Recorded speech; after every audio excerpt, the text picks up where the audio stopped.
ناصر علی ملتان پنجاب۔ میں سمجھتا تھا حضور صلی اللہ علیہ وسلم جو چاہے کر سکتے تھے، لیکن آپ نے فرمایا کہ آپ جس کو چاہے ہدایت نہیں دے سکتے۔ میں کیا ایمان رکھوں کہ حضور کیا کر سکتے ہیں اور کیا نہیں؟ ناصر علی، میں نے تو نہیں کہا، میں نے تو نہیں کہا، یہ تو قرآن کی آیت ہے، انکا لا تہدی من احببت۔ یہ میری بات تھوڑی ہے، ہم تو محبت کے پجاری ہیں۔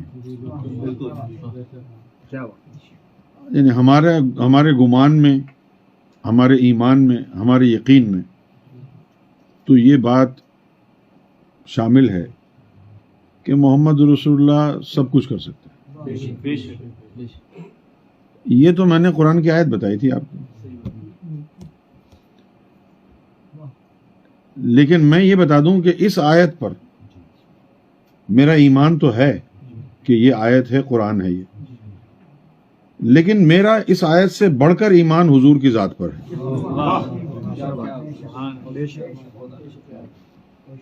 اور اس سے بھی بڑا ایمان میرا کیا ہے؟ اس سے بڑا میرا ایمان یہ ہے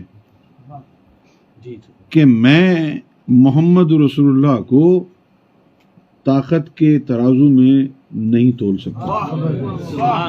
اگر وہ سب کچھ کر سکتے ہوں تو میں ان کو مانوں، اور وہ سب کچھ نہ کر سکتے ہوں تو ان کی عظمت گھٹا دوں۔ سرکار گوھر شاہی نے ہمیں یہ نہیں سکھایا، سرکار گوھر شاہی نے ہمیں یہ سکھایا ہے محمد رسول اللہ کے بارے میں، مرشد کے بارے میں، کہ ان کی عظمت، ان کی تعظیم، ان کا ادب، ان کی محبت اخلاص پر مبنی ہو، بے لوث ہو۔ وہ کچھ کر سکیں تو فبہا، نہ کریں تو سانو کی۔ اور سب کچھ کیوں کر سکتے ہیں؟ وہ محبوب ہیں، وہ اللہ کو کہہ دیں اے اللہ اس بندے کو جنت میں بھیجنا ہے، تو اللہ نہ نہیں کر سکتا، اللہ نہ نہیں کرے گا۔ اگر وہ کہہ دیں اے اللہ اس بندے کو ہدایت دینی ہے، تو اللہ نہ نہیں کرے گا، تو سب کچھ ہی کر لیا نا۔ بات صرف کیا ہے، کان یہاں سے پکڑو یا یہاں سے پکڑو۔ قسم سے یہاں سے پکڑ لو یا یہاں سے پکڑ لو، بات تو ایک ہی ہے، اسی ہاتھ نے پکڑنے دونوں کا۔ اسی طرح اب اللہ سے ملے یا کہیں اور سے ملے، جب دینے والا ہاتھ محمد کا ہے،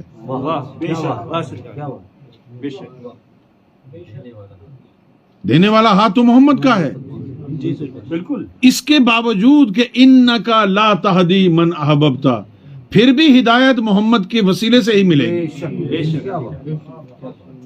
محمد رسول اللہ کے ذریعے، ان کے وسیلے سے ہی ملے گی۔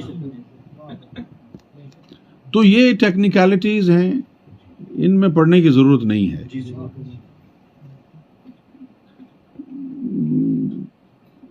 کہہ دیا انہوں نے، نہ جانے کیسے، لیکن صحیح بات کہی انہوں نے، اعلیٰ حضرت نے،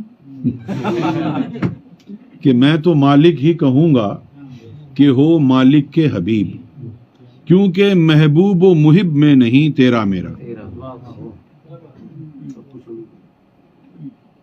اور حدیث شریف میں آیا کہ اللہ تعالیٰ فرماتا ہے کہ میں عطا کرتا ہوں اور محمد رسول اللہ قاسم ہے، تقسیم کرتے ہیں، ہے بھائی؟ جس طرح ایک کمپنی ہے اور یہ اس کا ڈسٹریبیوٹر ہے نا۔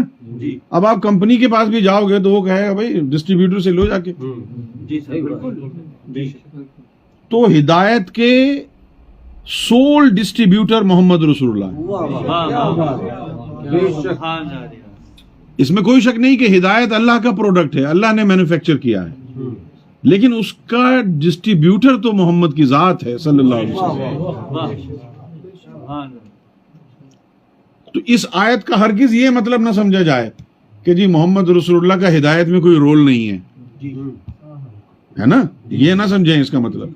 یہ صرف ایک ٹیکنیکلٹی ہے، اور وہ کیا ہے کہ بھئی اگر یہ جو ہے آئی فون بیچ رہا ہے جی اور لاہور میں مشہور ہو گیا کہ جی یہ بٹ صاحب نے آئی فون بنایا ہے، جی تو پھر ایک ڈسکلیمر وہ اپنی ایپل والے لگا دیں کہ بھئی یہ ایپل کی پروڈکٹ ہے اور یہ ڈسٹریبیوٹر ہے، اس نے نہیں بنایا، یہ پروڈکٹ ایپل کی ہے. جی سر یہ اللہ کہہ رہا ہے بالکل کہ یہ جو محمد رسول اللہ تم کو ہدایت دے رہے ہیں یہ ہماری طرف سے آ رہی ہے، بس یہ ہے بات. کیا واہ اس میں ذات اللہ کی طرف سے عطا ہوتا ہے جی نا. جی تو میں سمجھتا تھا کہ اس میں ذات اللہ جو ہے وہ اللہ تعالیٰ خود دل منگوا کے لکھتا ہوگا اپنے ہاتھ سے. جی سرکار نے فرمایا کہ جو کچھ بھی ہوگا وہ مرشد کے ذریعے ہوگا. واہ اب یہ نہیں سمجھو گے کہ بھئی اللہ جو ہے وہ خود آ کے تمہیں تمہارے دل پہ اس میں ذات لکھے گا، مرشد ہی لکھتا ہے. واہ واہ واہ تو بہت سے لوگ اسی آیت سے جو ہے وہ گمراہ ہو جاتے ہیں کہ جی معاذ اللہ ثم معاذ اللہ کہ محمد رسول اللہ کے پاس تو کوئی طاقت ہی نہیں ہے. لیکن ہم کو سرکار گوھر شاہی نے یہ سکھایا کہ کامل ذات جی جو ہوتا ہے جی اس کا اللہ کے ساتھ رادیہ مردیہ کے وعدے ہوتے ہیں. رادیہ مردیہ کا وعدہ کیا ہے؟ جی سر رادیہ مردیہ کا وعدہ ولیوں کا جو ہوتا ہے اس میں جی اللہ تعالیٰ اپنے ولی کو پہلے آزماتا ہے، جی کسی کو 1 سال کسی کو 3 سال. اس عرصے میں اللہ تعالیٰ اس کو ہر چیز سے آزمائے گا، جی سر اولاد چھین لے گا، گھر تباہ کر دے گا، جی جو چاہے کر دے. جی اور پھر اس ولی نے اس میں ثابت قدم رہنا ہے، چوں بھی نہیں کرنی. اسی مقام کے لیے علامہ اقبال نے فرمایا تھا کہ زخم کھا کے آہ بھرنا نہیں ہے شان درویشی. کھاتا رہے گا زخم، جی سر لوگ کہیں گے یار یہ کیسے برداشت کر رہا ہے، لیکن وہ چپ رہے گا. کیوں؟ کہ اللہ تعالیٰ جو ہے اس کو قابل اعتماد بنا رہا ہے. اللہ کی ہر بلا کو، اللہ تعالیٰ کی ہر آزمائش کو وہ لب سی کے خاموشی سے سہتا رہے گا، کہے گا ٹھیک ہے کر لے. پھر اس کے بعد جو ہے جب امتحان ختم ہو جائے گا جی سر پھر وہ ولی اللہ کو کہے گا کہ ہاں جی تو مجھے دوست رکھتا ہے. اللہ کہتا ہے جی میں دوست رکھتا ہوں.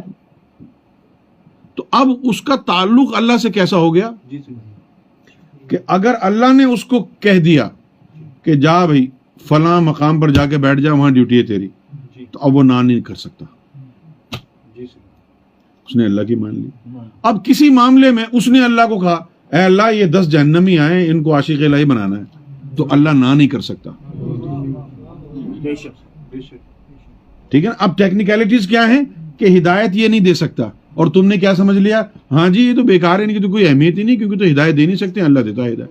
اور تم کو یہ تو پتہ ہی نہیں ہے کہ اللہ نے جس کو گمراہ کرنا ہے ان کے وعدے کے اوپر ان کو ہدایت دے دے گا، جو ان سے وعدہ کیا ہوا ہے. یعنی محمد رسول اللہ نے اگر کہہ دیا کہ یا اللہ یہ 10 جہنمی آئے ہیں نا ان کو بخش دے، ٹھیک ہے فوراً ہو گئی نا. یہ جو ہم یاد کرتے ہیں عشرہ مبشرہ کون ہے؟ وہی تو ہیں. جہنمیوں کو اللہ کے رسول نے کہا یا اللہ ان پر کرم کر دے، ان کو نکال دے یہاں سے جہنم سے. اللہ نے فوراً کہا کہ جی ٹھیک ہے جاؤ. تو کچھ معاملات میں اللہ تعالیٰ جو ہے وہ حکم صادر کر دے گا بھائی تم نے یہ کرنا ہے. اب وہ یہ اللہ اور اللہ والوں کے بیچ میں یہ نہیں ہوتا جو ہم لوگ کرتے ہیں نا بحث کہ یار تم وہاں چلے جا، نہیں مجھے تو کام ہے کل چلا جاؤں، یہ نہیں. اور صوفی اسی کے عادی ہو جاتے ہیں جی اس لیے ان کی سمجھ میں نہیں آتا ہے، ان کا میٹر گھوم جاتا ہے جب کوئی جو ہے اپنے پلان بنا کے کہتا ہے نا میں کل جا رہا ہوں، میں پرسوں جا رہا ہوں. یہ کیا ہو گیا؟ کیونکہ وہ اس وقت روحانی ایک فیز میں ہے نا، جی سر تو وہ دنیا کے ان چالاکیوں سے ان کفریہ باتوں سے وہ بے خبر ہے. جی بے شک وہ سمجھ ارے یار یہ کیا ہو گیا اس کو، اس کا مطلب ہے اس کا ایمان گیا، کیونکہ وہاں پر چون و چرا نہیں ہوتی. بالکل جی سر. تو ہمارا عقیدہ جو پریکٹیکل سرکار گوھر شاہی کی جو کرم نوازی ہے، جو علم ہے، جو آپ کی سخاوت ہے، اس کو دیکھ کر ہم کو یہ سمجھ میں آیا کہ عملی طور پر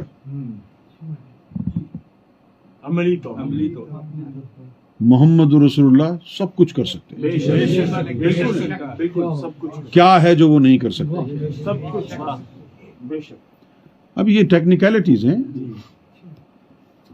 بے شک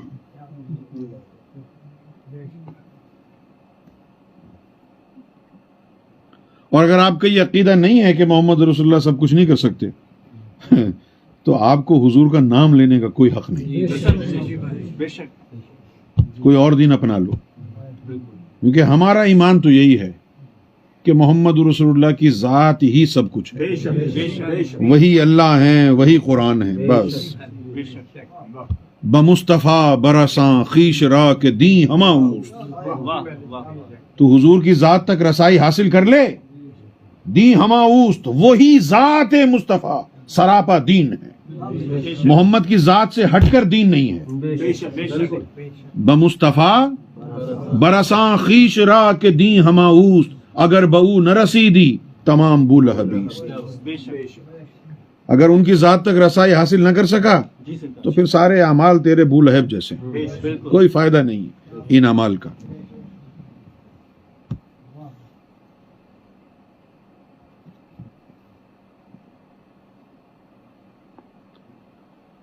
محمد کی محبت دین حق کی شرط اول ہے. اسی میں ہو اگر خامی تو سب کچھ نامکمل. بے شک بے شک حضور نے ایک دفعہ یہ بھی فرمایا، لا یؤمن احدکم حتی اکون احب الیہ من والدہ و ولدہ والناس اجمعین، کہ تو مومن بن ہی نہیں سکتا. بالکل اچھا، مولوی جب آپ کو یہ حدیث سنائے گا نا تو کیا کہے گا جی کہ تیرا ایمان اس وقت تک کامل نہیں ہو سکتا. لیکن تم خود پڑھو اس حدیث کو، اس میں لکھا ہے قال النبی صلی اللہ علیہ وسلم لا یؤمن، مومن بن ہی نہیں سکتا، ایمان کامل ہونے کی بات نہیں ہے. لا یؤمن احدکم، تم میں سے ایک بندہ بھی مومن نہیں بنے گا حتی اکون احب الیہ، جب تک میں اسے محبوب ترین نہ ہو جاؤں، من والدہ و ولدہ والناس اجمعین، اپنی ماں اور اپنے باپ اور سارے انسانوں سے زیادہ.